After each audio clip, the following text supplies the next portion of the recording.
ஓம் ஸ்ரீராம ராம ராமேதி ரமே ராமே மனோரமே சகசிரநாம தத்துல்யம் ஸ்ரீராமநாம வராணனே.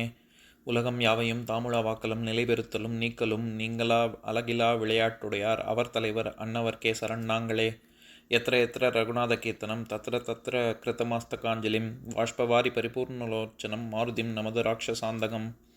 அஞ்சிலே ஒன்று பெற்றான் அஞ்சிலே ஒன்றைத் தாவி அஞ்சிலே ஒன்று ஆறாக ஆரியர்க்காக ஏகி அஞ்சிலே ஒன்று பெற்ற அணங்கைக் கண்டு அயலாரூரில் அஞ்சிலே ஒன்றை வைத்தான் அவன் எம்மை அழித்துக் காப்பான்.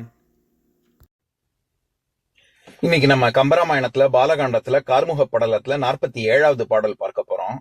நான் உலாவு மேருவோடு நான் உலாவு பாணியும் தூண் உலாவு தோளும் வாளியூடு உலாவு தூணியும் வாழ்நிலாவின் நூல் உலாவும் மாலை மார்பும் மீளவும் காணலாகும் ஆகின் ஆவி காணல் ஆகுமே கொலாம். இதுதான் பாட்டு. இப்ப நம்ம பதம் பிரிச்சு பொருள் பார்க்கலாம். நான் உலாவு மேருவோடு, அந்த ராமனது தோளின் அழகை கண்டு ஆதிசேஷனாகிய நானோடு மேருமலை போன்ற வில்லுடன் நான் உலாவு, அவ்வில்லின் நாணில் உலாவுகின்ற பாணியும் கையும், தூண் உலாவு தோளும், தூண்களை ஒத்த தோள்களும், வாளியூடு உலாவு தூணியும், அம்புகள் இடையே செருகப் பெற்ற அம்பராத் தூணியும், வாழ்நிலாவின் ஒளிமிக்க சந்திரனை போன்ற நூல் உலாவு பூநூல் அலையும், மாலை மார்பும் வெற்றி மாலை சூடிய திருமார்பும், மீளவும் காணல் ஆகும் ஆகின் மறுமுறையும் காணக்கூடுமாயின் ஆவி காணல் ஆகும். என் உயிரை நான் காண முடியும், அது கூடுமா அப்படின்னு சீதை கேட்கிறா. இப்ப நம்ம இந்த பாட்டுல இருக்கக்கூடிய நயங்களை பார்க்கலாம். மிக மிக அற்புதமான பாடல். அதாவது முதல் விஷயம், நம்ம எப்பவுமே அந்த சொல்லினுடைய ஒரு ஒரு சொல் விளையாட்டு, வார்த்தை விளையாட்டுன்னு சொல்றோம்ல, அதனுடைய அந்த தன்மை அதுல கம்பரை அடிச்சுக்கிறதுக்கு வாய்ப்பே கிடையாது. அடைச்சொற்கள்லாம் ரொம்ப அழகா பயன்படுத்துவாரு. ஆனா அந்த சொற்களின் திறத்தை பாக்குறதுக்கு முன்னாடி கருத்தை முதல்ல நம்ம புரிஞ்சுக்கணும். ஏன்னா கருத்து தான் முக்கியம், சொல் 2ஆம் பட்சம் தான். என்ன சொல்ல வராரு, அதாவது என்னுடைய உயிரானது ராமனிடம் தான் உள்ளது அப்படிங்கிறது தான் முதல் கருத்து. அப்பேற்பட்ட உயிரானது வில்லும் கையுமாகவும் தூணியும் தோளுமாகவும் பூணூலும் மார்புமாக இருக்கிறது அப்படிங்கிறது 2வது கருத்து. அப்பேற்பட்ட ஸ்ரீராமனை நான் எப்போ மீண்டும் சந்திப்பேனானா அப்படின்னு ஒரு கலக்கத்தோட மனத்தை ஒரு தயக்கத்தோட இருக்கா. அப்படி சந்திக்கலன்னா நான் உயிரை இழப்பேன் அப்படிங்கிறது தான் குறிப்பால் உணர்த்தக்கூடிய ஒரு கருத்து. அதுதான் முக்கியம். அததான் இங்க கம்பர் சொல்ல வர்றாரு. இப்ப நம்ம இந்த அவர் பயன்படுத்தி இருக்கிற சொற்களின் அழகை பத்தி பார்க்கலாம். நான் உலாவு மேருவோடு, இந்த இடத்துல உலாவுதல் அப்படிங்கிற சொல் வெவ்வேறு பொருள்ல 5 இடத்துல வந்திருக்கு.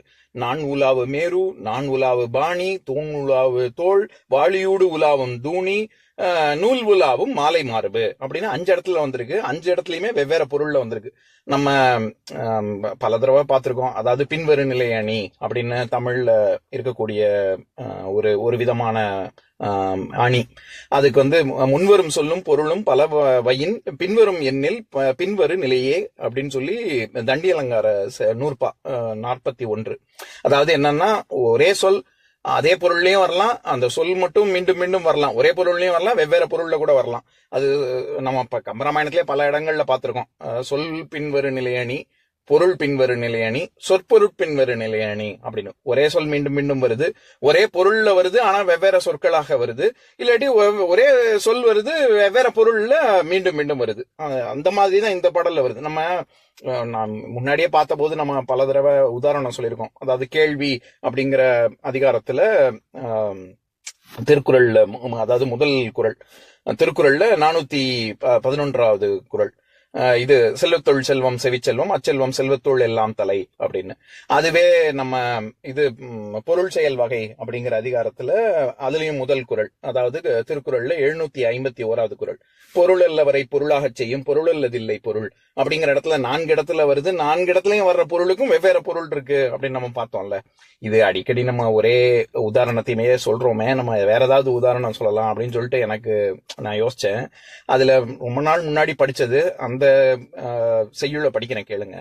வைகளும் வைகள் வர கண்டும் அக்துணரார் வைகளும் வைகளை வைகும் என்று இன்புறுவர், வைகளும் வைகற்றம் வாழ்நாள் மேல் வைகுதல் வைகளை வைத்துணராதார் அப்படிங்கிற செய்யுள்ள 9 இடத்துல வைகள்ங்கிற வார்த்தை வருது. ஆனா 9 இடத்துலயுமே நாள்ங்கிற பொருள் 1-2 இடத்துல வந்தா கூட எல்லாம் வெவ்வேறு பொருள்ல தான் வருது. இது ரொம்ப அற்புதமானது. அதாவது ஒரு ஒரு இன்னைக்கு ஒவ்வொரு நாள் கழிவதும் நம்மளுடைய வாழ்நாள்ல ஒவ்வொரு கூறாக நாளென ஒன்று போல் காட்டி உயிரீரும் வாழது உணர்வார் பேரின் அப்படின்னு திருவள்ளுவர் சொல்லியிருக்காருல, அந்த மாதிரி ஒவ்வொரு நாளும் ஒரு கூறு தான். நம்ம வாழ்நாள்ல ஒவ்வொரு கூறா தான் அனுபவிச்சுட்டு இருக்கோம். அப்படி இருக்கக்கூடிய நாள் போகுதே அப்படின்னு வருத்தப்படாம அதை வந்து என்னைக்குமே நம்ம இருப்போம், சாஸ்வதம் நம்ம அப்படின்னு நினைச்சுக்கிட்டு நிறைய பேர் இருக்காங்க. அது அப்படியே அதை உணராதவங்க ரொம்ப தப்பு பண்றாங்க அப்படிங்கிற ஒரு கருத்து வரக்கூடிய பாட்டு. எதுக்கு இதை உதாரணமா சொல்றேன், எனக்கு இது ரொம்ப பிடிச்ச பாட்டு. ஆனா ரொம்ப நாளைக்கு முன்னாடி எந்த பாடலுக்கு சொன்னேன்னு ஞாபகம் இல்ல. சொற்பொருட்பின்வரு நிலையணிக்கு நான் இதையே ஒரு உதாரணமா சொல்லியிருக்கேன். எதுக்கு சொல்ல வரேன், அந்த மாதிரி கம்பர் இந்த இடத்துல உலாவுதல் அப்படிங்கிற சொல்ல பயன்படுத்தியிருக்காரு. இப்ப என்னென்ன மாதிரி பயன்படுத்திருக்காரு அப்படின்னு பார்க்கலாம். உலாவுதல்னா நம்ம என்ன உலாவிக்கிட்டு இருக்க அப்படின்னு சொல்றோம், சும்மா தெரிஞ்சுக்கிட்டு இருக்க அப்படிங்கிற பொருள். திரிதல்ங்கிற பொருள் மட்டும் தானே நமக்கு தெரியும், அதாவது சஞ்சரித்தல் அப்படிங்கிற பொருள். ஆனா அதை தவிர இயங்குதல், பறத்தல், சூழ்தல், பவனி வருதல் இப்படி இல்லாமும் பொருள் இருக்கு.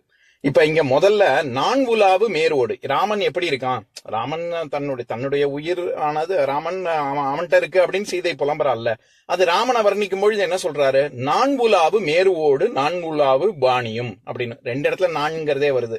அதாவது மேருமலையை எப்படி ஆதிசேஷன் சுற்றி சூழ்கிறதோ அந்த மாதிரி நான் உலாவு பாணி, தன்னுடைய கையானது இது கோதண்டத்துல அந்த வில்லுல இருக்கக்கூடிய நான்ல பற்றுகிறது அப்படின்னு. நான் உலாவு மேரு அப்படின்னு சொல்ற இடத்துல சூழ்தல் அப்படி, உலாவுதல்ங்கிறது சூழ்தல்ங்கிற பொருள்ல வருது.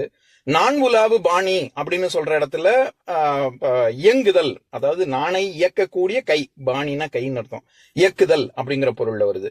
மூணாவது தூண் உலாவு தோல். இந்த இடத்துல உலாவு அப்படிங்கிற சொல்லே நம்ம வந்து உவமை உருபாக தான் வருது. இப்ப நம்ம பார்த்திருக்கோம்ல, நம்ம எப்பவும் சொல்ற உதாரணம் தான் நன்னூல் 367 போல புறைய ஒப்ப ஊரழ மான கடுப்ப இப்ப நேர நிகர அன்ன என்ன என்பவும் பிறவும் ஓமத்துருபே அப்படின்னு. இத்தனை ஓம உருபுகள் இருக்கா அப்படின்னு கேட்டா இல்ல, இதையும் கூட இன்னும் நிறைய இருக்கு. என்பவும் பிறவும் ஓமத்துருபே அப்படின்னு மொத்தம் இருக்கிறது. தொல்காப்பியத்திலேயே மொத்தம் 36 சொல்றாரு ஊமை உருபாக வரும் அப்படின்னு சொல்லி. அந்த மாதிரி உலாவுதல் அப்படிங்கிறது ஒரு ஊமை உருபு. தூண் உலாவு தோல் அப்படின்னா தோல் எப்படி இருக்கு, நம்ம எப்பவுமே தோல் வந்து வலிமைக்கு ஒரு உதாரணமா சொல்லுவோம்ல, அதாவது மலை மாதிரி இருக்கு, குன்று மாதிரி இருக்கு அப்படின்லாம் சொல்லுவாங்க. அந்த மாதிரி தூண் இல்லாட்டி மூங்கில் மாதிரி இருக்கு அப்படின்லாம் சொல்லுவாங்கல்ல, அந்த மாதிரி இங்க கம்பர் என்ன சொல்றாரு, தூண் போல இருக்கு அப்படின்னு போலன்னு ஒரு அர்த்தத்துல வருது. அடுத்தது வாளியோடு உலாவு தூணியும். அம்பரா தூணில அந்த வாளினா அம்புகள்லாம் அங்க இருக்குல்ல, அங்க அந்த மாதிரி உலாவுகின்றது அப்படின்னா அந்த இடத்துல அதெல்லாம் தங்கி இருக்கு, பறந்து விரிந்து இருக்கு அப்படின்னு சொல்றாரு. அடுத்தது வாழ்நிலாவின், ராமச்சந்திரன் அப்படின்னு சொல்றோம்ல, அதனால ஒளி பொருந்திய சந்திரன் போன்றவன் அப்படின்னு வாழ்நிலாவின் அப்படின்னு ஒரு உவமை வேற சேர்த்துக்கிறாரு. நூல் உலாவும் மாலை மார்பும், பூநூல் இருக்கக்கூடிய மார்பு அப்படின்னு அந்த இடத்துல அதாவது நூல் உலாவும் மாலை மார்பு அப்படின்னு சொல்ற இடத்துல அலைகின்ற, மார்புல பூநூல் இங்கேயும் அங்குமாக அலைகிறது இல்ல, அந்த இடத்துல அலைதல் அப்படிங்கிற பொருள்ல வந்திருக்கு. ஆக 5 இடத்துலயும் வெவ்வேறு பொருள்ல சொல்றாரு. ஆக ஒரு பாடல்ல எவ்வளவு கருத்து செறிவு இருக்கு பாருங்க. முதல் விஷயம், ராமன் கிட்டக்கத்தான் தன்னுடைய உயிர் இருக்கு அப்படிங்கறத உணர்த்துறாரு.